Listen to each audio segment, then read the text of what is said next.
Zahak, the Serpent King. Hello, welcome to the Great Hope channel. Please don't forget to like, subscribe, and share. Behold in your mind's eye a king whose shoulders have become the lair and breeding ground of two ravenous, black serpents monsters that feast upon nothing but the brains of a land's youth. And what sorrow could be more heart-wrenching, what blight more fatal, than to strip a realm of its hope and future by slaughtering its young? This is the tale of the most harrowing, tyrannical monarch of the ancient world. A king who bartered his soul to the evil spirit. Welcome to the world of Persian legends. This is the Chronicle of Zahak, the Serpent King.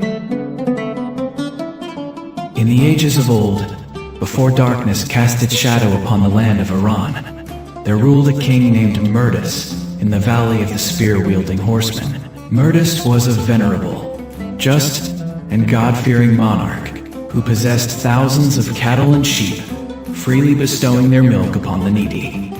He had a son named Zahak, a youth brave, comely, and without peer, yet at the very same time, restless, willful, and consumed by avarice. From the dawn of his youth, Zahak's eyes coveted his father's throne, hungering for a high estate whose time had not yet come. This boundless ambition, like fire beneath the ashes, blazed through his entire soul and flesh.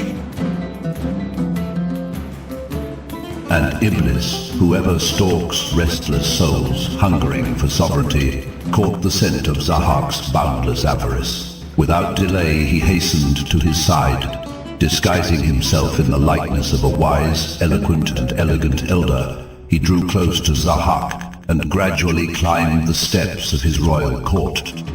At first, with honeyed and mystical words, the fiend drew the young prince's faith into his own grasp, becoming one of his closest counselors. He then bound him with a solemn covenant to keep their secrets hidden. Then, when the fateful hour struck, Iblis poured his venom.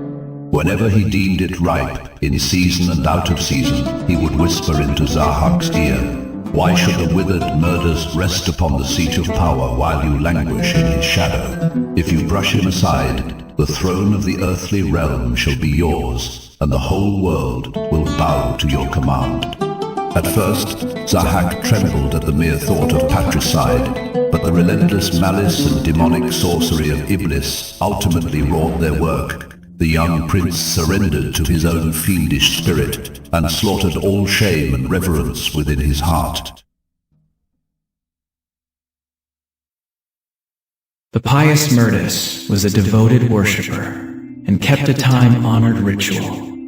Every night before the break of dawn, he would arise and steal away from all eyes into the lush palace garden, seeking in solitude to press his brow against the earth and pray to the Holy Creator. Under the shroud of night, Iblis and Zahak dug a yawning pit along the king's customary path, concealing the opening and filling its depths with sharp branches and piercing thorns. At midnight, the righteous old monarch walked toward his sanctuary with a tranquil soul. In the pitch-black darkness of the night, he stepped upon the treacherous ground, and suddenly the earth vanished beneath his feet. Murdus plunged into the depths of the abyss and perished. Thereafter, with a heart frantic and damned, Zahak placed the crown of sovereignty upon his head, utterly blind to the truth that he had just flung open the gates of hell upon his own soul.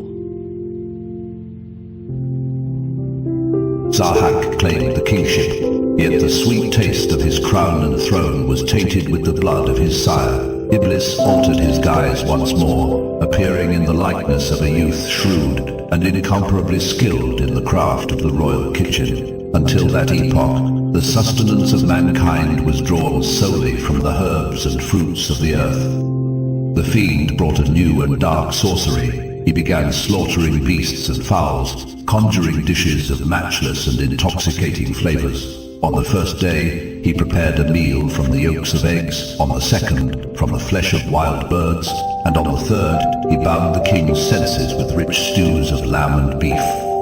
This feast of flesh awakened a feral, predatory ferocity within the depths of Zahak's soul. Utterly ensnared by this mysterious chef, the king declared, "In return for these sumptuous feasts you have crafted for me, I must bestow upon you a worthy recompense.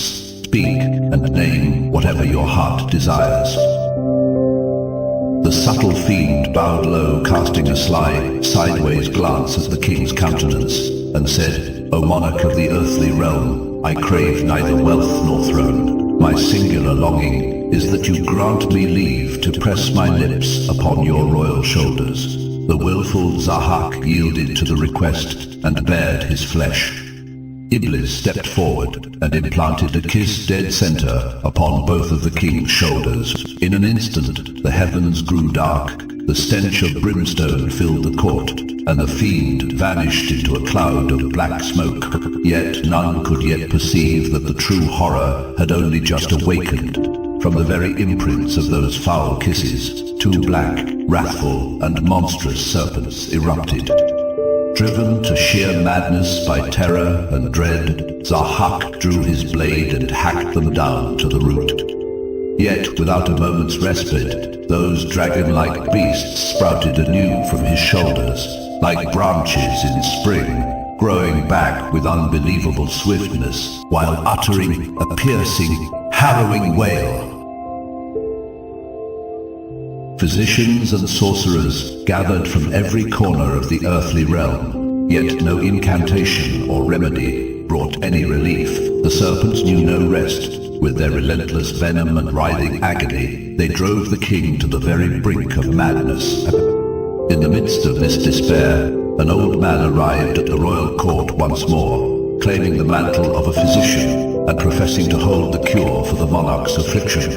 Yet he was none other than Iblis himself, cloaked in a new guise. Gazing upon Zahak, he declared, "Hacking away these serpents is utterly futile, for they are bound to your fate. There is but a single path to appease them, so they render you no harm. You must satiate them daily. The only sustenance these serpents crave is the brains of two young human beings. Every single day, two youths must be slaughtered, and their brains fed to these beasts, so that you may sustain your sovereign rule." And thus began 1,000 years of terror and desolation upon the world. A narrative of myth, blood, and uprising. Dread and horror cast a dark shadow over every street and alley of Iran. No longer did the sound of laughter and music echo through the pathways. Homes turned dark and silent. Families hid their youth in deep basements or dark, hidden chambers, as the ominous shadow of Zahak's guards loomed constantly over their doors, bringing the stench of death. Every dawn, the piercing shriek of wretched mothers echoed from the corners of the city. The crushing grief of families whose beloved children were gone forever left the very soil of the land in deep mourning. Instead of the scent of damp earth and blooms, the alleys reeked of tears and ash. Hope and promise had become forgotten, foreign words. Zahak's henchmen searched the streets and alleys daily, without a shred of mercy. There was no distinction between the wealthy and the poor. Zahak's serpents were ravenous, and perhaps this was the only form of equality in those harsh and tyrannical times. Amidst all this darkness and wretchedness, two pure-hearted brothers named Armael and Gamael devised a plan. Concealing their true identity, they found their way into the kitchen of Zahak's palace as cooks. Their true purpose was not to prepare meals.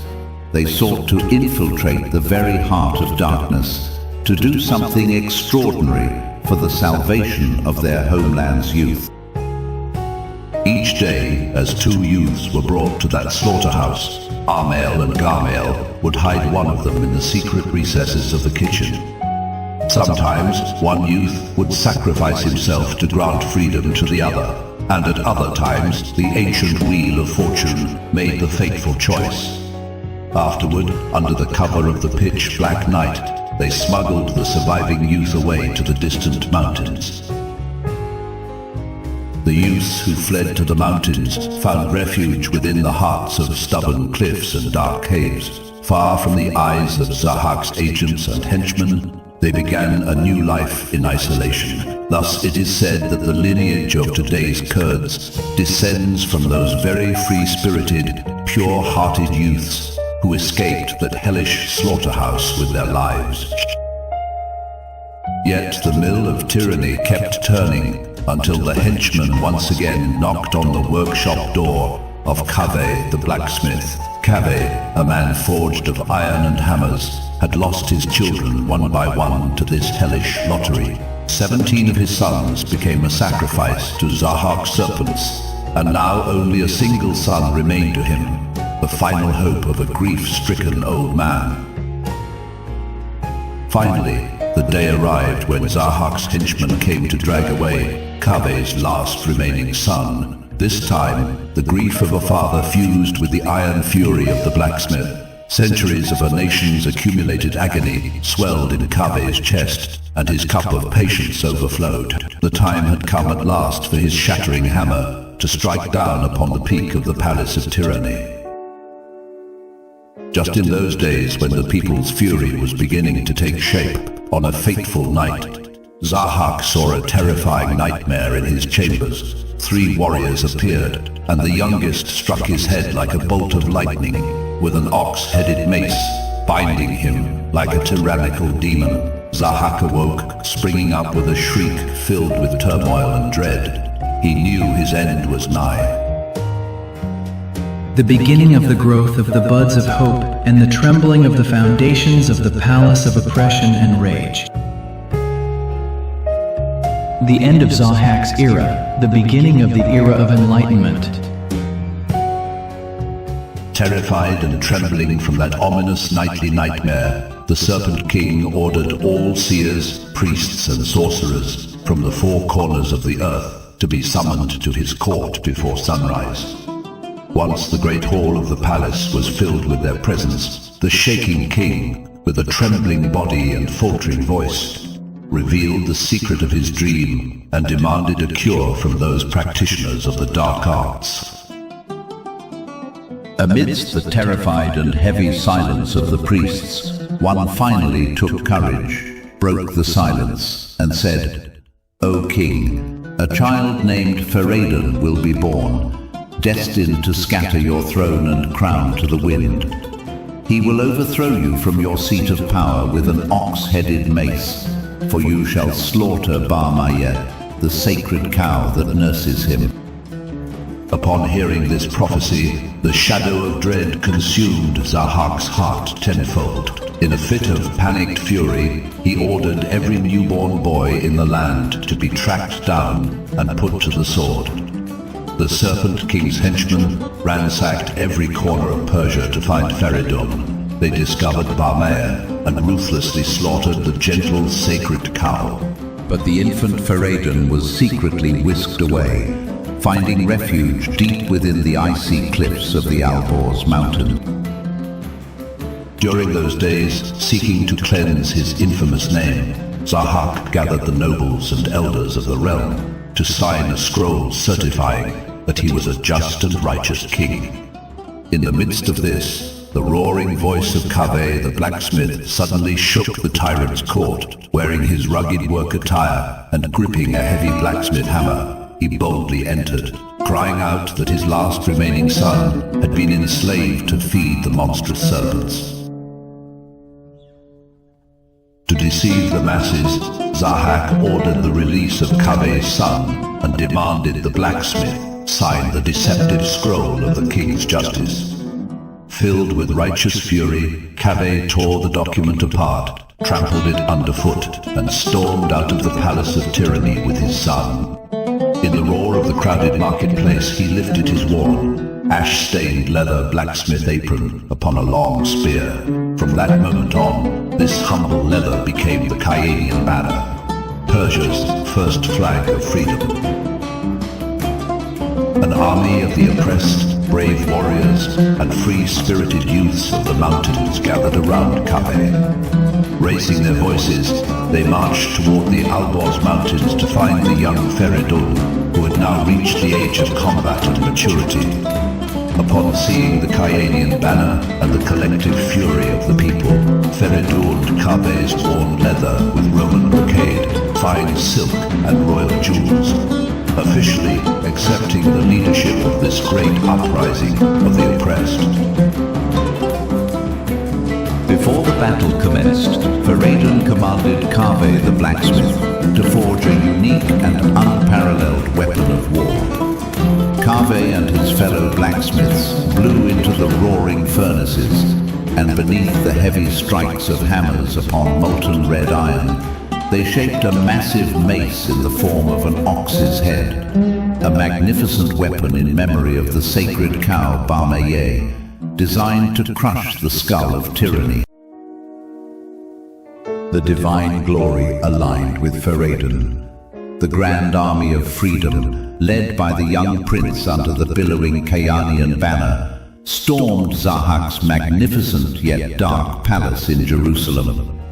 Zahak, who had fled to India for dark sorcery, rushed back in a panicked rage, only to find his hollow army completely scattered and the ordinary citizens fully allied with Fereydoun's liberating forces.